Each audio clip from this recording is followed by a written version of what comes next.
yang bekerja dengan luar biasa di tempat ini. Bersamalah dengan hamba-Mu ini, Roh Kudus, mari kita sama-sama memberitakan firman Tuhan dan kita senangkan hati Tuhan di tempat ini. Terima kasih Allah Roh Kudus buat penyertaan-Mu dalam nama Yesus. Haleluya, haleluya. Terima kasih Tuhan Yesus.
Selamat kita beribadah Bapak Ibu Saudara. Selamat kita datang di rumah Tuhan. Kita bersyukur buat waktu dan kesempatan ini.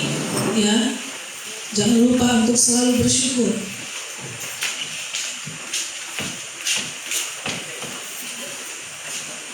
Sebab Tuhan Yesus itu sungguh baik, ajaib, luar biasa begitu mengasihi kita.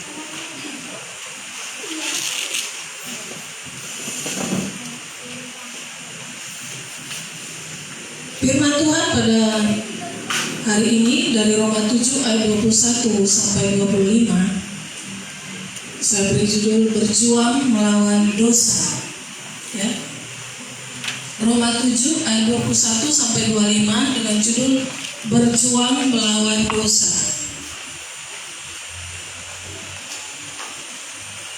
Sama-sama kita baca, sudah ada di layar kita. Roma 7 ayat 21 sampai 25.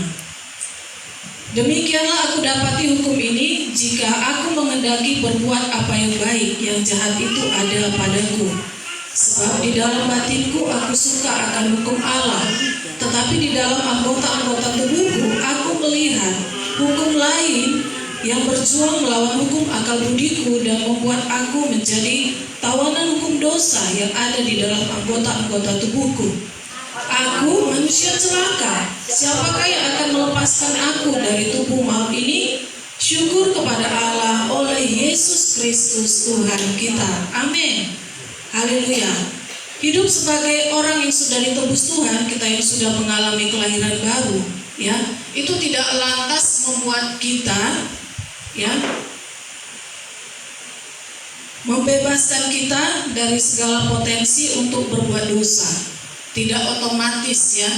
Sekalipun kita sudah menerima baptisan air, ya tidak otomatis kita itu tidak berbuat dosa. Nah, dikatakan di situ selalu pasti, ya, selalu ada jatuh bangun di dalam melawan dosa. Terlebih lagi kalau kita berjuang melawan dosa itu dengan kekuatan kita sendiri.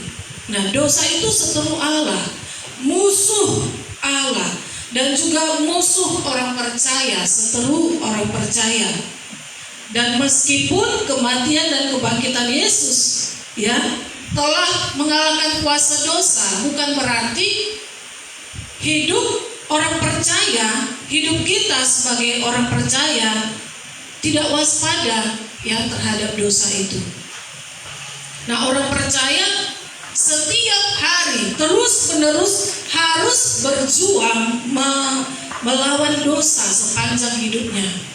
Ya, sekalipun kematian dan kebangkitan Yesus itu sudah mengalahkan kuasa dosa, tapi kehidupan kita sebagai orang percaya harus terus-menerus berjuang melawan dosa. Ya, meski kuasa dosa yang telah hilang dan dikalahkan oleh kuasa darah Yesus, tapi kuasa dosa itu dia juga terus berjuang untuk menjauhkan orang percaya dari persekutuannya dengan Tuhan. Jadi ingat yang dikatakan di dalam Injil, iblis itu menunggu waktu yang baik untuk menjatuhkan kita. Kita itu pernah jadi tawanan iblis, ya. Kita itu pernah jadi budak iblis. Tapi ketika Tuhan Yesus datang ke dunia dan Dia menyelesaikan misinya di kayu salib, oleh kematian dan kebangkitan Yesus, kita direbut lagi dari tangan iblis. Kita direbut lagi dari dari perbudakan iblis. Kita direbut lagi dari kurungan iblis. Dan kita diberi status yang baru, yaitu anak Allah. Dia nggak mau menerima begitu saja kekalahannya. Ya. Jadi dia menunggu waktu yang baik, menunggu kapan waktu yang tepat, kapan waktunya untuk kita kembali lagi jadi budaknya, kembali lagi dikurung dalam kurungannya untuk diperbudak, ya, melakukan kejahatan. Nah, Rasul Paulus mengingatkan jemaat di Efesus. Jemaat di Efesus ini ya selalu diingatkan seperti ini aja, ya, untuk mereka harus berjuang melawan dosa, untuk mereka terus disuruh mengenakan seluruh perlengkapan senjata Allah. Itu jemaat di Efesus. Makanya surat yang terakhir di Wahyu itu ditujukan juga kepada jemaat di Efesus. Di dalam Efesus 6 ayat 11-12 Rasul Paulus mengingatkan jemaat itu yang ada di Efesus, kenakanlah seluruh perlengkapan senjata Allah supaya kamu dapat bertahan melawan tipu muslihat iblis. Diingatkan, perjuangan kita bukan melawan darah dan daging, bukan melawan manusia, jemaat Efesus, tapi melawan pemerintah-pemerintah, penguasa-penguasa, penghulu dunia yang gelap ini, melawan roh-roh jahat di udara. Diingatkan jemaat di Efesus, karena mereka berpikir musuh mereka adalah orang-orang yang tidak sepaham dengan mereka. Tapi firman Tuhan mengingatkan supaya mereka itu berjuang melawan dosa, mengenakan seluruh perlengkapan senjata Allah supaya bertahan. Karena sepanjang Paulus berada di sana, ya, Paulus mengetahui peperangan jemaat di Efesus adalah melawan dosa, melawan kenajisan. Di situ kita baca di Efesus 5 itu banyak sekali, ya, nasihat-nasihat firman Tuhan kepada jemaat di Efesus. Diingatkan, Paulus mengingatkan, kamu sudah lahir baru, jangan lagi hidup sebagai manusia lama. Selalu itu, manusia lama, manusia baru, manusia lama, manusia baru. Paulus mengingatkan jemaat Efesus. Nah, Rasul Petrus juga mengingatkan orang percaya yang ada di perantauan, ya, orang percaya dimanapun, ya. Rasul Petrus mengingatkan di dalam 1 Petrus 5:8-9 katanya, sadar dan berjaga-jagalah, lawanmu si iblis berjalan keliling sama seperti singa yang mengaum-ngaum dan mencari orang yang dapat ditelannya. Rasul Petrus mengingatkan kepada orang-orang percaya dimanapun berada, yang ada di perantauan, yang merantau ke negara, ke bangsa-bangsa. Rasul Petrus mengingatkan, sadar, waspada, jangan remehkan musuhmu, yaitu si iblis. Dia berjalan berkeliling seperti singa yang mengaum-ngaum. Rasul Petrus mengingatkan singa yang mengaum-ngaum. Kalau kita di sini kita sering dengar suara kucing. Suara kucing yang mengaum-ngaum, kadang suaranya kayak bayi, kadang suaranya kayak orang yang berbicara, ya. Kita harus waspada terhadap musuh kita, yaitu iblis. Jangan remehkan kekuatan dia. Ya, sekalipun kita sudah dibaptis atau menjadi manusia baru, Rasul Petrus mengingatkan lewat firman Tuhan ini, sadar, berjaga-jaga, karena kalau sudah ditelan, gak ada yang bisa ngambil kita dari mulut iblis itu.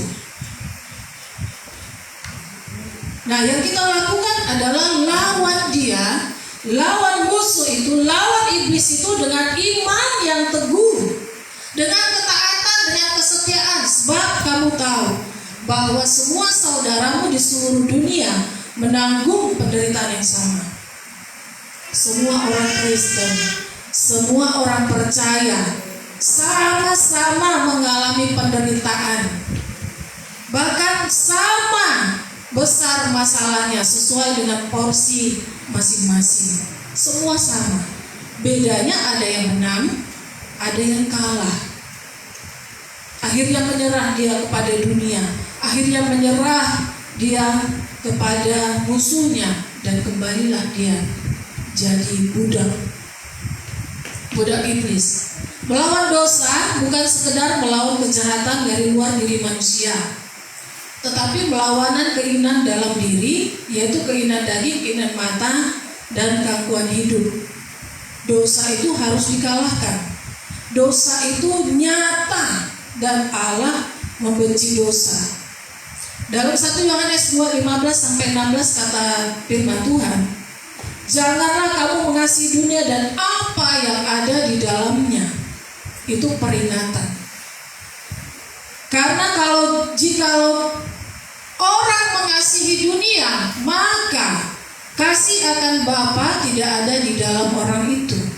Sebab semua yang ada di dalam dunia, yaitu keinginan daging, keinginan mata, serta keangkuhan hidup, bukan berasal dari Bapa, melainkan dari dunia.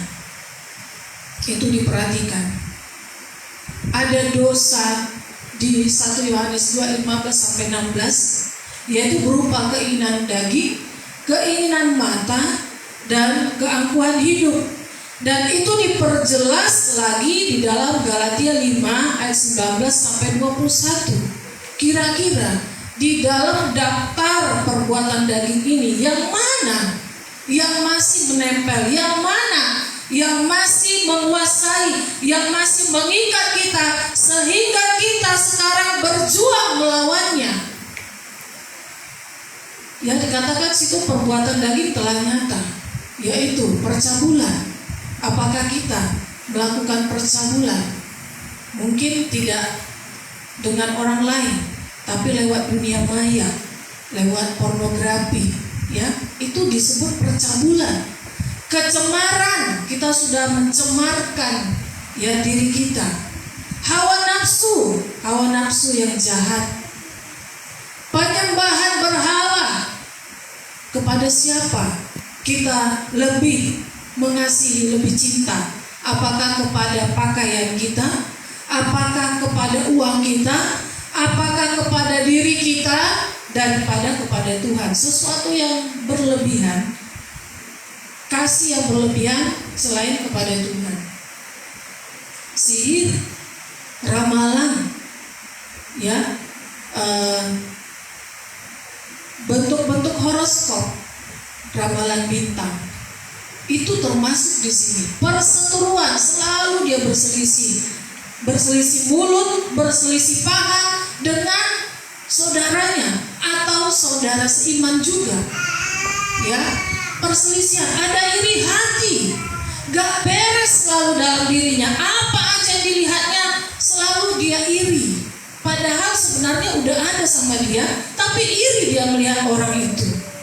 Amarah, ya, dia jadi tukang marah selalu di rumah. Dipancing sedikit udah langsung nyala kayak api besar. Amarah. kepentingan diri sendiri, ya, selalu mengutamakan dirinya, tak peduli orang lain. Percideraan, ya, yang mendatangkan jadi luka di diri orang. Ada roh pemecah, gak suka dia bersatu, ya, gak suka dia kompak. Ada roh pemecah. Dengki, mabuk, ya, mabuk apa? Mabuk uang, mabuk judi, mabuk minuman keras, mabuk wanita, bucin, budak cinta, itu mabuk, ya, kemabukan. Pesta pora, ya, dan sebagainya, katanya, ya, masih ada. Kalau ditulis satu-satu itu nggak cukup. Jadi itu meliputi dosa di jiwa, di tubuh, dan juga di dalam roh. Itu sudah dibagi di dalam perbuatan daging itu. Ada dosa di jiwa, ada dosa itu yang dilakukan oleh jiwa, yang dilakukan oleh pikiran, yang dilakukan di hatinya, yang dilakukan dengan perbuatannya. Bahkan rohnya itu adalah penyembah berhala, yang mengganggu persekutuannya dengan Tuhan. Itu dia yang kita harus lawan setiap hari terus menerus. Ada orang yang berdoa begini, ya, Tuhan ampuni aku karena aku sudah berbuat dosa. Aku janji tidak akan mengulanginya lagi. Dia sambil nangis, dia tahu dia sudah bersalah, dia sudah lakukan dosa itu, dan dia sadar karena masih berfungsi hati nuraninya, ya. Kau udah berdosa, ayo kau udah berdosa, udah layak kau. Jadi dia berdoa, Tuhan, sambil nangis dia keluar air mata dan sambil berseru, Tuhan ampuni aku, seolah-olah kayak ketakutan dia. Aku sudah berdosa, aku janji gak akan mengulangi lagi, katanya. Tapi yang terjadi, gak berpuasa dia untuk berhenti, terus juga dilakukan dosanya. Balik lagi, doa lagi seperti itu, ya, doa lagi dia. Akhirnya karena terus-terusan dia berbuat dosa, doanya itu juga berbuat dosa, doanya juga itu. Akhirnya lama-lama dia udah malu, ya, berbicara, berdoa kepada Tuhan. Dan dia bilang di tengah-tengah keterpurukannya, ketidakberdayaannya, akhirnya dia nyerah. Katanya, ya udahlah, aku kan memang orang berdosa, wajar jatuh dalam dosa, masih di dunia ini, masih di dunia, ya. Nanti aku minta ampun bisa kok. Nanti aku minta maaf aja sama orang itu. Gampang. Kan Tuhan penuh kasih. Kalau aku minta maaf nanti dimaafkannya. Kalau aku minta ampun sama Tuhan nanti Tuhan ampuni. Tuhan kan Maha Pengasih dan Penyayang, Maha Pengampun. Nah, di dalam Roma 5 ayat 20 ini selalu dikatakan orang yang berkata seperti tadi itu. Tetapi hukum Taurat ditambahkan supaya pelanggaran menjadi semakin banyak, dan di mana dosa bertambah banyak, di sana kasih karunia menjadi berlimpah-limpah. Dan di dalam Roma 6 ayat 1 katanya, jika demikian, ya, apakah yang tidak kita katakan, bolehkah kita bertekun dalam dosa supaya semakin bertambah-tambah kasih karunia itu? Karena dia menganggap Tuhan itu penuh kasih. Dan semakin banyak dosa, semakin banyak berbuat dosa, semakin banyak kita melanggar, maka kasih karunia Tuhan itu pasti akan semakin besar, katanya. Dia membela diri, dia ambil firman Tuhan ini, dia membela diri padahal dia sudah berdosa, dia tidak takut akan Tuhan. Dia tidak baca kelanjutannya. Dia hanya ambil ayat ini untuk membela diri, tapi di bawahnya itu tak dibacanya. Terkadang orang yang membela diri itu dia nggak peduli lanjutan isi firman Tuhan itu. Dia hanya ambil yang mendukung dia saja. Roma 6 ayat 15 katanya, jadi bagaimana? Apakah kita akan berbuat dosa karena kita tidak berada di bawah hukum Taurat tetapi di bawah kasih karunia? Rasul Paulus katakan sekali-sekali tidak. Ya, dikatakan situ sekali-sekali tidak, bukan sekali-sekali ya, sekali-kali. Beda. Kalau sekali-sekali boleh, masih ada kemurahan, kompromi. Tapi kalau dikatakan sekali-kali tidak, ya Tuhan itu tak kompromi, tak kompromi. Ya, di dalam quote itu katanya semua orang, baik orang percaya maupun orang yang belum mengenal Tuhan, ada potensi berbuat dosa. Ada potensinya berbuat dosa. Tapi ada yang berjuang melawan dosa, tapi ada juga yang tenggelam. Tenggelam dia dalam dosa itu. Udah menyatu dia. Udah menyatu dengan dosa itu. Jadi terserah kita lah pilih yang mana. Mau terus melawan memang capek. Pasti jatuh bangun. Capek. Ya. Tapi ada juga yang menyerah, akhirnya tenggelam bersatu dia dengan dosa itu. Nah, di dalam 1 Korintus 15 ayat 33 itu firman Tuhan ingatkan. Tuhan sendiri yang berkata ini, janganlah kamu sesat. Pergaulan yang buruk merusakkan kebiasaan yang baik. Ingat itu. Kita bergaul dengan siapa? Kalau kita bergaul dengan orang-orang yang merusak kebiasaan kita, sekalipun kita pertama-tama bilang, nanti ku bawa dia lo ke gereja, lama-lama kita yang dibawa kepada kebiasaannya yang tidak baik itu. Makanya Tuhan bilang, jangan kamu sesat. Pergaulan yang buruk, kalau pergaulan bukan sekali itu, tapi memang sudah rutinitas, sudah lama ya berhubungan, bergaul, berteman. Makanya dikatakan pergaulan yang buruk merusakkan kebiasaanmu yang baik. Kebiasaan apa?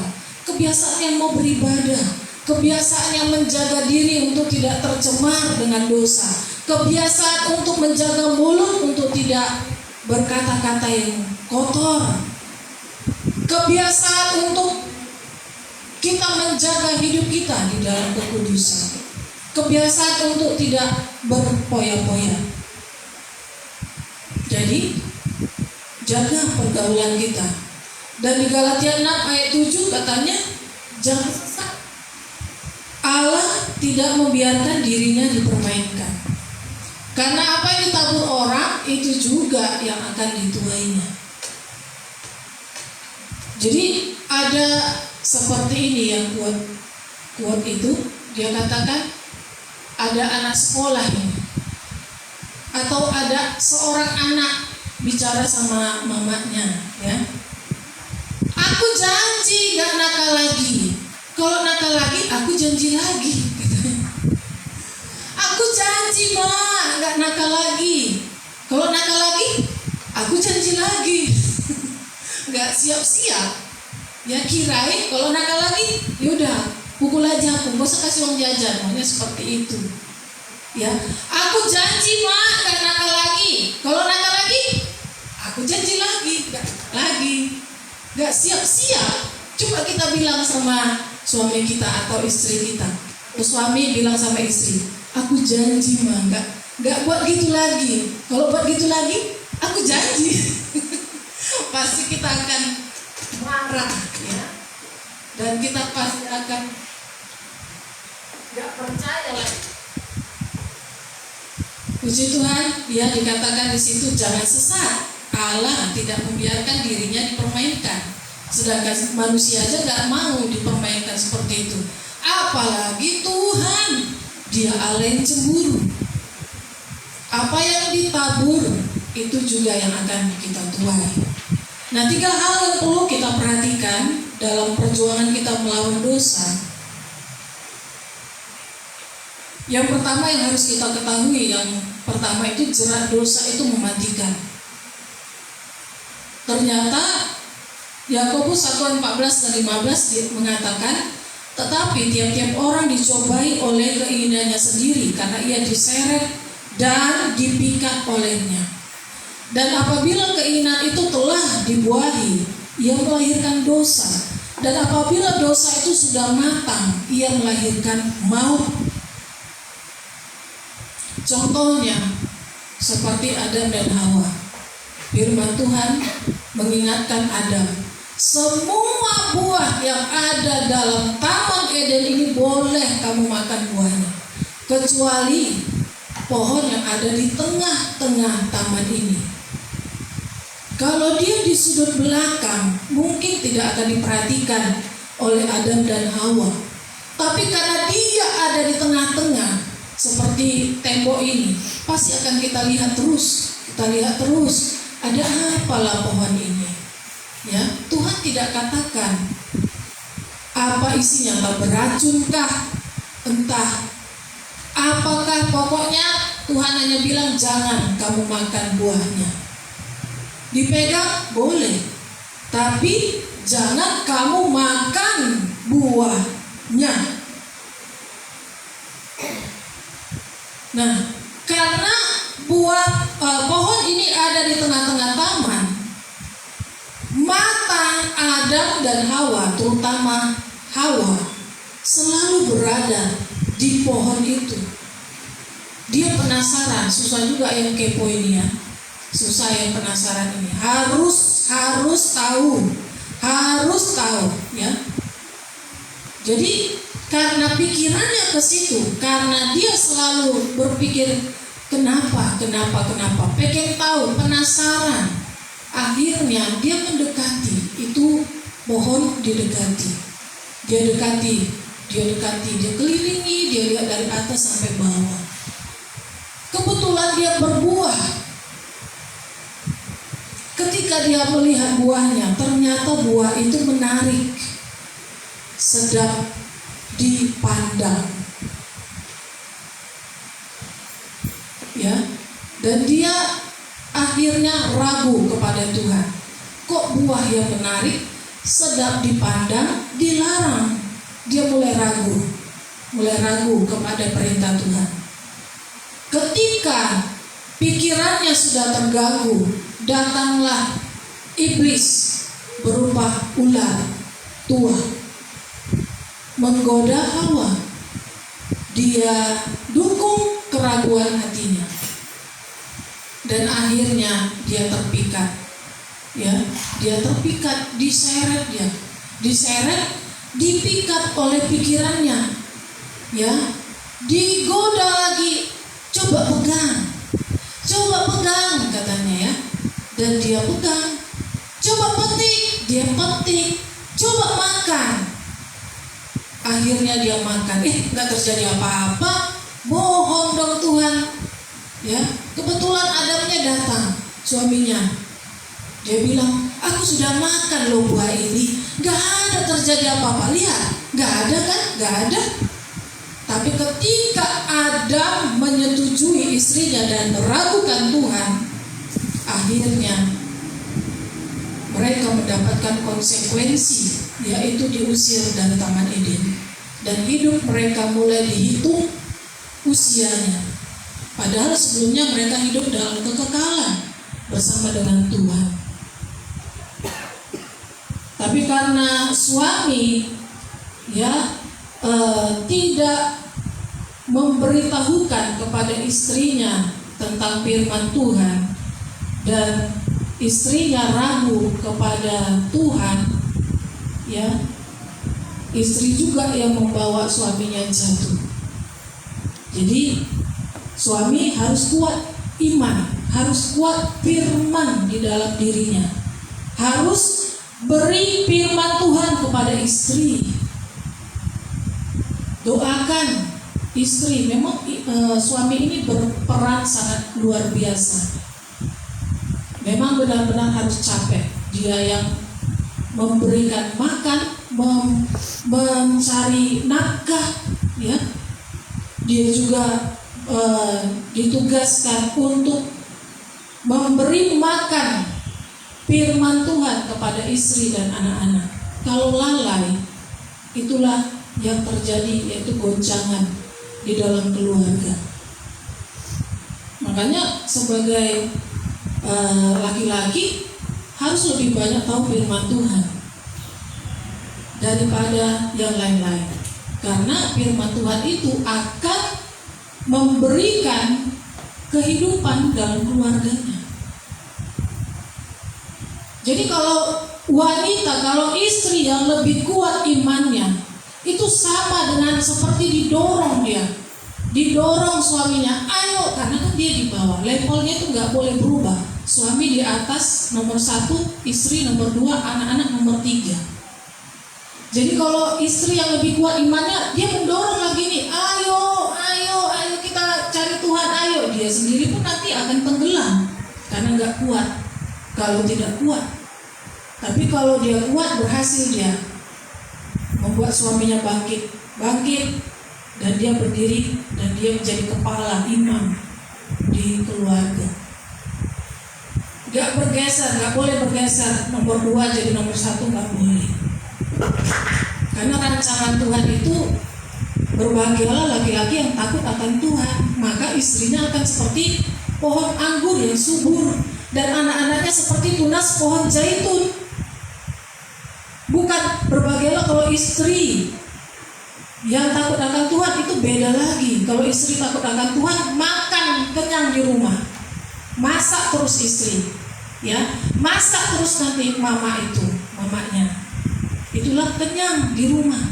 Tapi kalau fungsinya sudah berubah, gak akan masak itu istri atau mama atau seorang ibu, gak masak dia.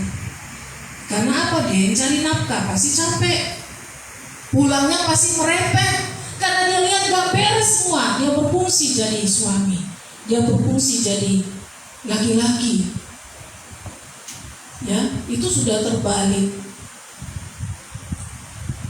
Itulah yang bisa kita pelajari dari Adam dan Hawa. Ya, laki-laki sebagai suami benar-benar harus kepala, bukan dagu,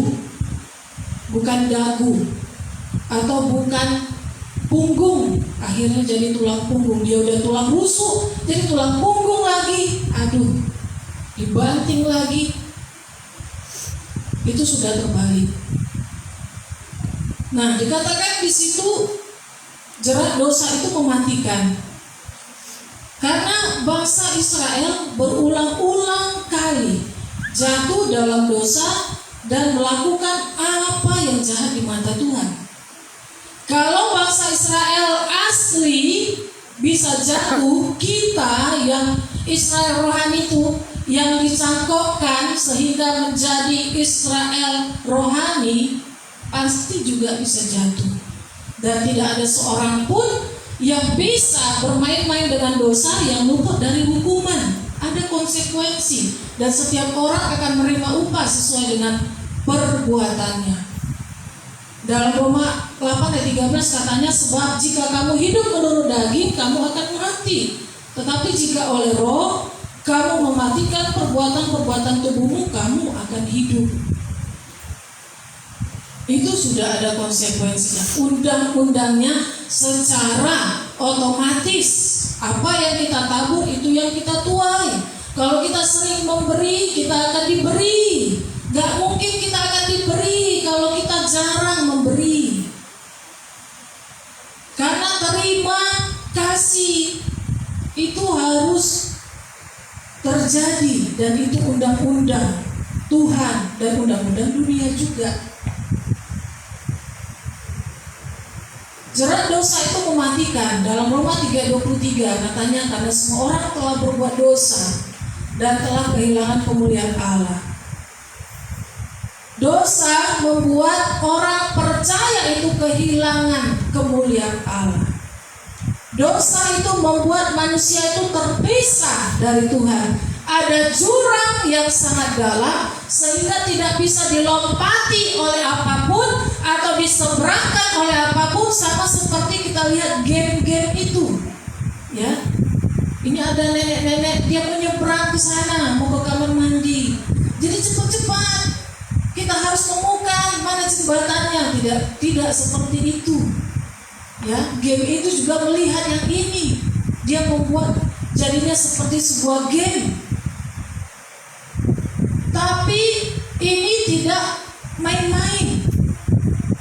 Kalau kita sudah berbuat dosa, kita kehilangan pengurapan, kita kehilangan kemuliaan Allah, kita kehilangan keselamatan. Apalagi kita tidak segera minta ampun kepada Tuhan, kita akan terpisah. Tidak ada yang bisa membawa kita ke Tuhan kecuali lewat Yesus. Semua orang telah kehilangan kemuliaan Allah ketika berbuat dosa, kehilangan pengurapan, jadi sulit melayani, tidak pede, malu. Kenapa? Gak ada pengurapan dalam dirinya. Salah-salah dia berdoa, salah-salah pelayanannya. Kenapa? Kehilangan pengurapan. Kenapa? Sudah berdosa, lupa dibereskan. Roma 6 ayat 23, sebab upah dosa ialah maut, tetapi karunia Allah ialah hidup yang kekal dalam Kristus Yesus Tuhan kita. Itu dia. Jadi jerat dosa itu memang mematikan karena upahnya maut, kebinasaan yang kekal. Tapi karunia Allah hidup yang kekal dalam Kristus Yesus Tuhan kita. Dalam 2 Korintus 5:10 ini menegaskan kepada kita semua, ya, sebab kita semua harus menghadap tahta pengadilan Kristus, supaya setiap orang memperoleh apa yang patut diterimanya sesuai dengan yang dilakukannya dalam hidupnya ini, baik ataupun jahat. Kita sudah kehilangan satu pemudi kita. Kita nggak tahu bagaimana dia sekarang. Tapi pasti dia akan berada di sini juga. Dihadapkan kepada 10 hukum Taurat. Ada 4 ditujukan kepada Tuhan, ada 6 yang ditujukan kepada manusia. Apakah sudah dilakukan itu? Itu pasti akan ditanya. Kamu sudah beribadah? Ingat hari Sabat, hari Minggu beribadah? Ada tulisannya. Gak boleh berdalih, gak boleh ada alasan. Kamu mencuri kemarin? Tidak, ini ada catat, masuk dia di hukum Taurat ke-8. Berzina, membunuh, bersaksi dusta, berbohong. Ya, berbohong dia. Jadi gak ibadah, bisa dia jadi gak ibadah. Itu dicatat, apalagi kalau nggak kita bereskan, itu akan bertumpuk, dan itu akan menjadi jerat bagi kita, ya, sebagai bahan pertimbangan untuk tidak mendapatkan hidup yang kekal. Jadi yang diperhadapkan kepada kita itu hukum Taurat, itu nggak bisa dirubah, karena memang itu mengasihi Tuhan dan mengasihi sesama. Salib, ya, Tuhan ada di tahta pengadilan, di tempat duduknya yang luar biasa, di tahtanya yang tinggi, mulia, kudus. Dan Tuhan melihat kita di tahta itu. Jadi kita akan memperoleh apa yang patut kita terima sesuai yang kita lakukan dalam hidup ini. Mau berapa lama pun kita hidup, mau 65 tahun, 70 tahun, mau 14 tahun, 20 tahun, 40 tahun, 50 tahun, tetap akan diperhadapkan di tahta pengadilan Kristus supaya dia menerima upahnya. Hormat gak kepada orang tua? Itu ada, patik palimahon, hukum Taurat ke-5. Nyembah berhala gak dia? Ada di situ. Nyebut nama Tuhan gak sembarangan. Kalau terkejut, Yesus kata. Habis itu dia bilang, jaga kotor dia. Nyebut nama Tuhan dengan sembarangan. Kalau terkejut seolah-olah rohani kali, tapi sesudah itu rohana kali, ya. Itu harus kita perhatikan, ya. Ingat, jerat dosa itu mematikan dan membuat kita akan diperhadapkan ke tahta pengadilan Kristus untuk menerima upah. Yang kedua, serahkan hidupmu kepada Tuhan. Nah, itulah dia jembatannya, harus melalui salib. Harus melalui salib. Tuhan itu menetapkan hanya ada satu jalan, dan setiap orang harus membuat keputusan. Apakah dia seperti tadi melawan dosa itu atau tenggelam di dalam dosa itu. Kalau melawan dosa, ya dia serahkan hidupnya, dia berjalanlah melalui salib itu sehingga sampai kepada Tuhan. 1 Petrus 5:7 kata firman Tuhan, serahkanlah segala kekhawatiranmu kepadanya sebab Ia yang memelihara kamu. Nah, sesudah kita serahkan, kita harus berjaga-jaga dan berdoa supaya kita jangan jatuh ke dalam pencobaan. Roh memang penurut, tetapi daging lemah. Kalau kita nggak pernah berdoa, pasti jatuh terus dalam pencobaan. Sedangkan orang berdoa aja bisa jatuh bangun, apalagi tak pernah berdoa. Makanya firman Tuhan katakan, tidak sanggupkah engkau berjaga-jaga dengan aku selama 1 jam? Tuhan tetapkan di situ waktunya 1 jam. Muridnya ada 3 orang yang paling dekat dengan dia, sudah dekat, tapi ketika disuruh berdoa, ya, dukung aku, kata Tuhan Yesus waktu di Taman Getsemani. Baru dia berdoa 5 menit udah tidur dia, saking enaknya di hadirat Tuhan, tidur dan mendengkur. Tuhan datang jumpai muridnya 3 kali. Kok nggak ada suara mereka yang berdoa ini, pikirnya ya. Rupanya dilihat tidur. Tuhan berdoa, ternyata doanya Tuhan itu membuat mereka enak tidur. Ya, itu luar biasa. Jadi enak tidur murid-muridnya karena doa luar biasanya Tuhan itu. Ketakutan Tuhan dia bawa dalam doa, kekhawatirannya Yesus itu mau menuju ke salib, ya, itu dia bawa dalam doa, dia sebutkan di dalam doa.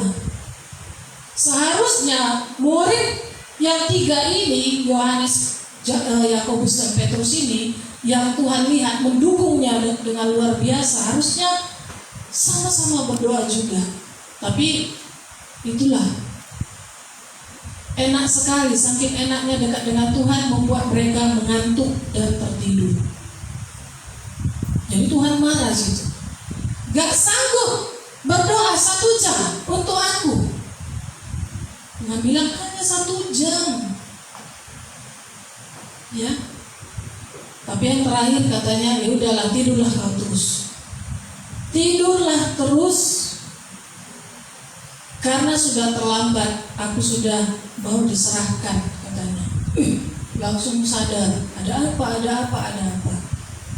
Ketika datang tentara Romawi, serdaru Romawi mau menangkap Yesus, gak ada satupun yang tinggal di situ. Berlarian, ketahuan tak didukung. Karena tak berdoa. Ya, jadi Tuhan katakan berjaga-jaga dan berdoa supaya jangan jatuh dalam pencobaan. Tuhan sudah tahu, makanya perlu kerjasama dengan kita. Berjaga-jaga, berdoa. Jangan sampai Tuhan bilang, udah tidurlah kau terus, udah waktunya kau diserahkan, katanya pula nanti. Aduh, kayak mana lah itu, masuklah kita dalam masa aniaya, gawat lah. Gak bisa lagi teriak-teriak, karena Tuhan bilang waktu doa, gak mau. Gitu sudah pergi kasih karunia itu, baru dia berdoa, gak guna lagi. Roma 6 ayat 11-13 katanya, demikianlah hendaknya kamu memandangnya bahwa kamu telah mati bagi dosa, tetapi kamu hidup bagi Allah dalam Kristus Yesus. Sebab itu hendaklah dosa jangan berkuasa lagi di dalam tubuhmu yang fana, supaya kamu jangan lagi menuruti keinginannya. Jadi lewat kita berdoa dan berjaga-jaga, dosa itu lama-lama tidak berkuasa lagi dalam tubuh kita yang panah ini. Gak mau lagi menuruti keinginan dosa itu. Nah, firman Tuhan mengingatkan kita terus, jangan kamu serahkan anggota-anggota tubuhmu kepada dosa untuk dipakai sebagai senjata kelaliman. Jangan serahkan mulut kita untuk memaki-maki, untuk berbohong, untuk memberikan berita hoax. Jangan serahkan mata kita kepada yang jahat, hati kita kepada kepahitan, kebencian. Jangan serahkan kehidupan kita kepada yang jahat. Dulu kita memang berbuat begitu, tapi sesudah kita sadar, kita gak mau lagi. Dan kita mau pakai seluruh anggota tubuh kita sebagai senjata kebenaran. Kita pakai untuk melayani Tuhan. Dan itu jadi lagu yang kita sering nyanyikan itu, oh Tuhan pakailah hidupku. Karena apa? Kita sudah siap serahkan semua anggota-anggota tubuh kita sebagai senjata kebenaran.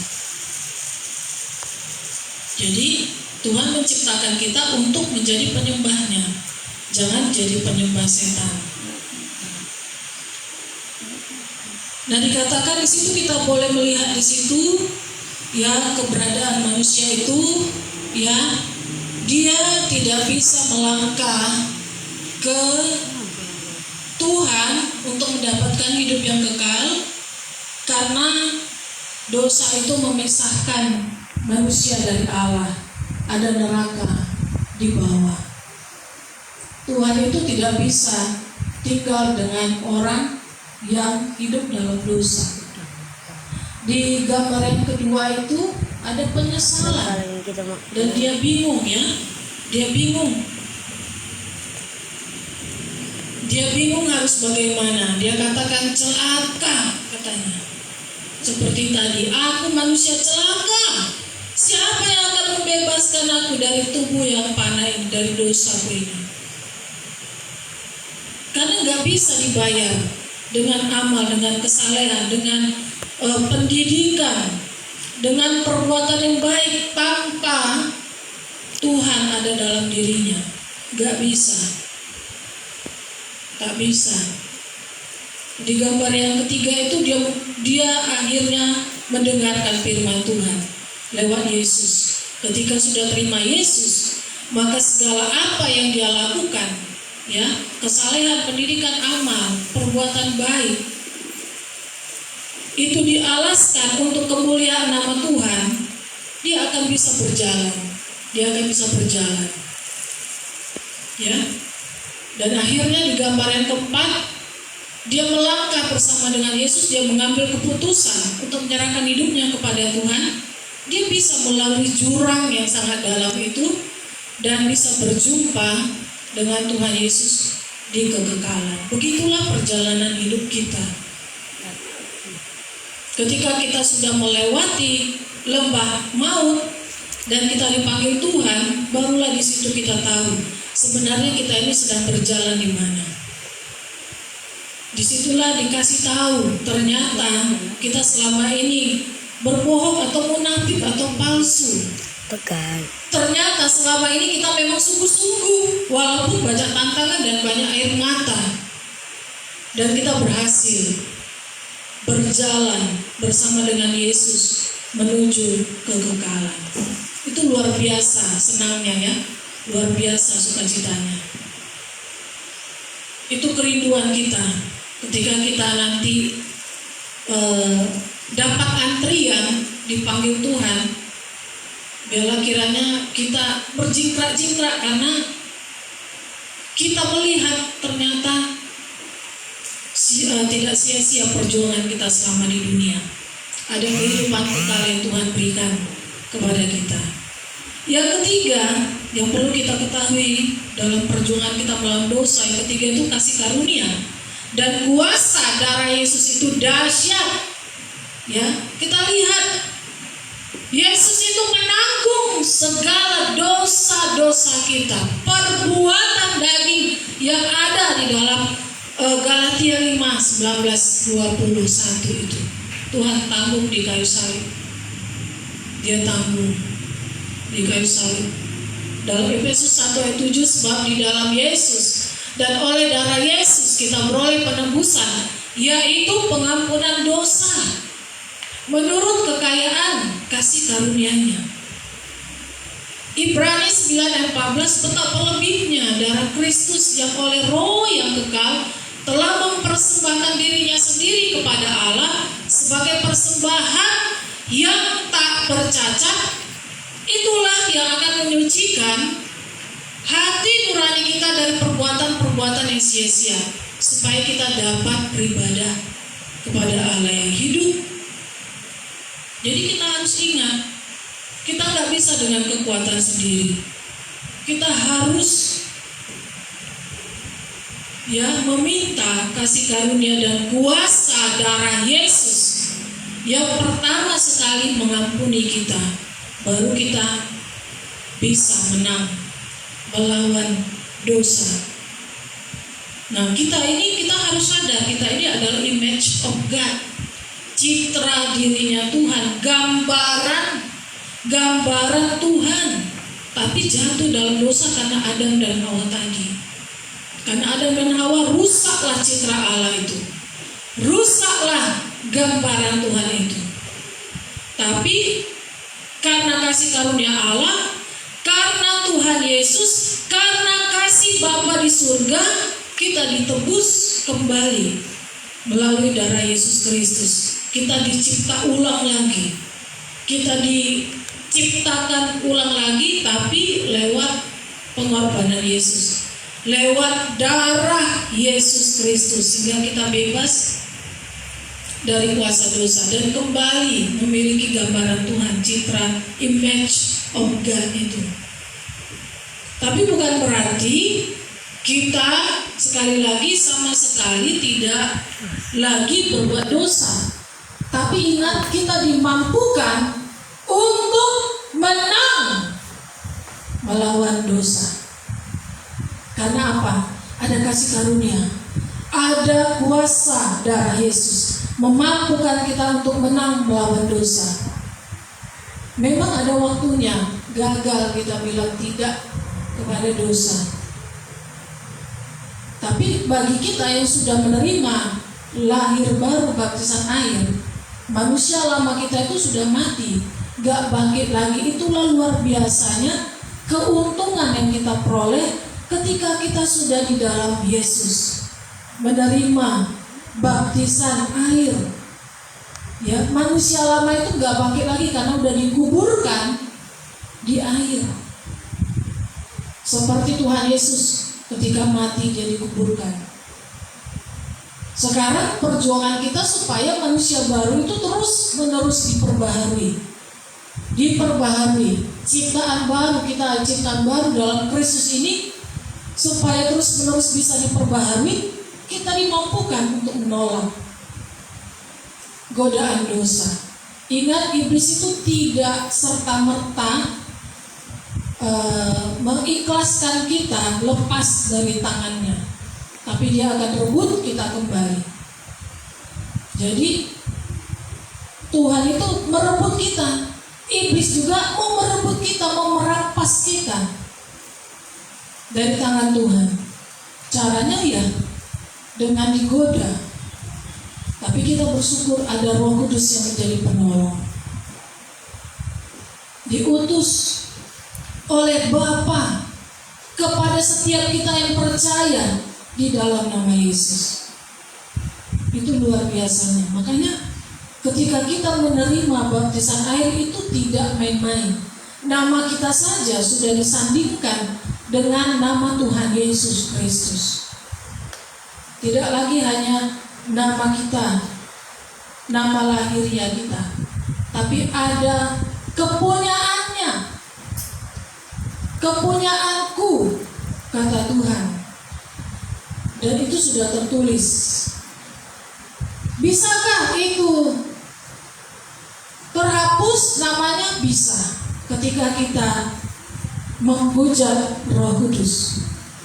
Menghujat Roh Kudus itu artinya tidak dengar-dengaran kepada Tuhan. Sampai dia mati, dia tetap melawan. Nah itu dia. Dia tidak percaya kepada Tuhan sampai dia mati, sampai menghembuskan napas dia terakhir, dia tetap berkata tidak kepada Tuhan. Dan dia berkata, aku tetap benci kepada dia, aku tidak mau ampuni dia. Itulah dia, dosa yang tidak dapat diampuni, menghujat Roh Kudus. Padahal sudah diingatkan, jangan, nanti kau menyesal, nanti masuk neraka. Tidak, dia bilang, saking pahitnya mungkin ya, saking besarnya kebencian itu, jadi membuat dia tidak mau mengampuni. Padahal sudah diingatkan, sudah lembut Tuhan itu mengingatkan dia, jangan anakku, jangan, lepaskan pengampunan, ampuni dia. Tapi ketika orang itu mengatakan tidak, dia mati, ya sudah, tinggal diserahkan kepada iblis dan tinggal di dalam kebinasaan. Memang ampuh memang kepahitan ini untuk membuat orang tidak selamat. Ampuh memang kebencian, dendam membuat orang tidak selamat. Itu senjata yang ampuh sekali. Jadi hati-hati. Makanya gak salah kalau Amsal 4 ayat 23 itu katanya, jaga hatimu dengan segala kewaspadaan, karena dari situlah terpancar kehidupan. Kenapa? Karena kalau hati kita benci, dendam, kepahitan, kehidupan itu artinya kehidupan kekal itu tidak akan ada lagi. Itu akan dicabut, nama kita akan dihapus, diganti dengan nama orang lain. Itu luar biasa. Firman Tuhan mengingatkan supaya kita ini sebagai orang pilihannya yang sudah ditebus, yang sudah dicipta ulang dengan kuasa darah Yesus dan kasih karunia-Nya, kita tetap menang melawan dosa dan kita berada di tangan Tuhan dan menerima kehidupan kekal. Mintalah kekuatan kepada Tuhan, Bapak Ibu Saudara, untuk dapat menjaga hati kita. Karena hati kita itulah sumber kehidupan, terpancar kehidupan. Kalau hati kita tidak beres, seluruh anggota tubuh kita pasti tidak akan beres. Ingat, itu sumber terpancar kehidupan. Kalau kita bisa jaga hati dengan segala kewaspadaan, hati kita nggak beres, dia akan keluar juga nggak beres. Mintalah kepada Tuhan supaya Tuhan menumbuhkan kerinduan di hati kita untuk merenungkan firman Tuhan setiap hari, supaya iman kita makin peka dan kuatkan melawan pengaruh dosa. Ingat, dosa sama dengan melawan firman Tuhan. Lawan dosa itu dengan firman Tuhan. Kalau dosa sudah melawan firman Tuhan, balikkan dia. Kita lawan dosa itu dengan firman Tuhan. Ya, kita harus menang karena ada kasih karunia, ada kuasa darah Yesus yang telah tercurah untuk kita. Pastikan kita menang. Ya, pastikan kita melakukannya karena Tuhan Yesus mengasihi kita, bukan karena kita takut dihukum atau takut tertinggal. Ya, pastikan kita melakukannya karena mengasihi Tuhan. Karena Tuhan sudah berkorban untuk kita. Kita katakan, Yesus, Engkau cukup bagiku. Kau lebih dari apa yang ku ingini. Kau lebih dari hidupku. Maka Tuhan akan menumbuhkan cinta, yang kerinduan untuk mengenal Dia, untuk lebih lagi dekat dengan Tuhan. Puji Tuhan, Bapak Ibu Saudara, Tuhan Yesus memberkati kita.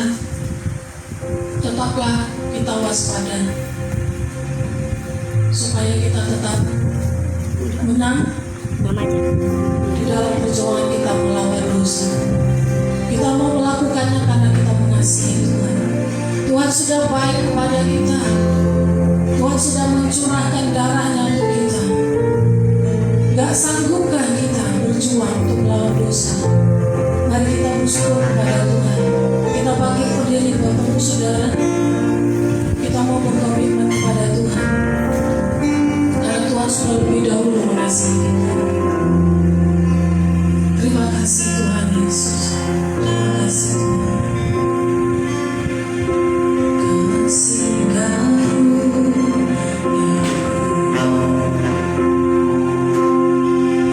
yang sangat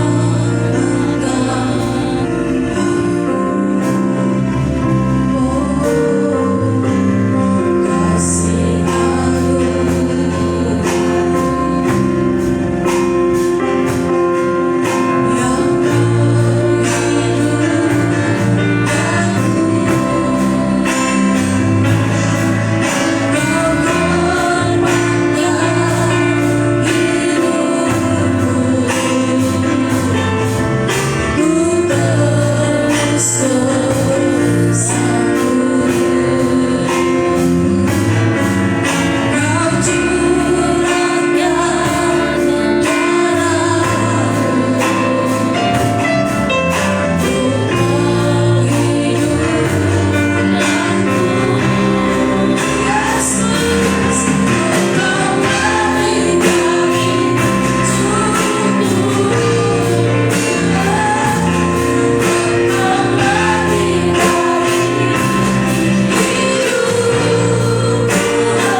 bisa di dalam nama Yesus. Tuhan tolong kami, karuniakan kekuatan kuasa darah Yesus untuk kami boleh ya Tuhan menang. Terima kasih Tuhan. Ingatkan kami bahwa jerat dosa itu mematikan, yang mampu sanggup membawa kami kepada kebinasaan. Jangan sampai kami mempermainkan Tuhan dalam seluruh kehidupan kami ini Tuhan. Sadarkan kami supaya kami terus berjaga-jaga, berdoa ya Tuhan, seperti yang Kau minta kepada murid-murid-Mu ya Tuhan. Tolong kami Bapa, dan kami boleh tetap waspada melawan setiap tipu muslihat iblis dengan iman kami yang teguh, memakai perlengkapan senjata Allah, supaya kami dapat tetap berdiri sesudah kami menyelesaikan pertandingan iman kami. Terima kasih Tuhan Yesus. Kami serahkan hidup kami ke dalam tangan-Mu. Apapun yang kami hadapi saat ini, apapun perjuangan kami dalam melawan dosa Tuhan, kedagingan apapun itu, perbuatan apapun itu Tuhan, tak keinginan daging, keinginan mata, gangguan hidup yang menyerang tubuh, roh atau jiwa kami serahkan hidup kami ke dalam tangan-Mu. Mampukan kami menang sebagai umat pilihan, sebagai umat tebusan. Mampukan kami melompat kepada kesetiaan, sehingga kami ya Tuhan boleh Kau dapati tetap setia. Kehidupan kekal tetap menjadi bagian kami dan tidak bergeser, tidak berpindah kepada orang lain. Tuhan tolong kami, biar itu tetap menjadi bagian kami, menjadi bagian kami, dan itu boleh kami nikmati di kekekalan nanti. Terima kasih buat firman-Mu Tuhan. Teruslah menasihati kami, mengajarkan, menyatakan kesalahan kami, memperbaiki kelakuan kami dan mendidik kami dalam kebenaran. Terpujilah Engkau Tuhan Yesus Kristus, Allah kami yang dahsyat. Engkau luar biasa baik Tuhan, kasih-Mu sempurna. Kami bersyukur, kami bangga punya Allah seperti Engkau. Terima kasih Bapa, terima kasih Tuhan, dalam nama Tuhan Yesus. Haleluya. Sama-sama kita katakan